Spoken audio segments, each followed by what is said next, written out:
This 5-minute solution will show you how to fix iPhone won't charge unless turn it off after iOS 17 update. So if you're facing this issue, follow these simple steps to fix this issue. The first solution is go to your iPhone settings, scroll down, tap on battery health and charging, and make sure to enable optimized battery charging option from here, and then check the issue. The second solution is try to use a working charging adapter and cable. If you're using a damaged adapter or a damaged cable, it may be the reason of this issue.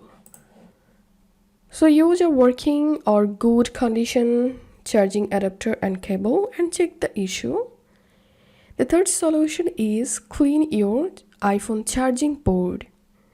Use a soft brush to gently clean your charging port and then check the issue.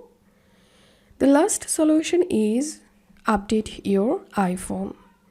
Go to settings, tap on general, tap on software update, and if you see any update available, then update your phone again and hope this solution will fix the issue. If you find this video helpful, don't forget to subscribe 5-minute solution. See you in the next video.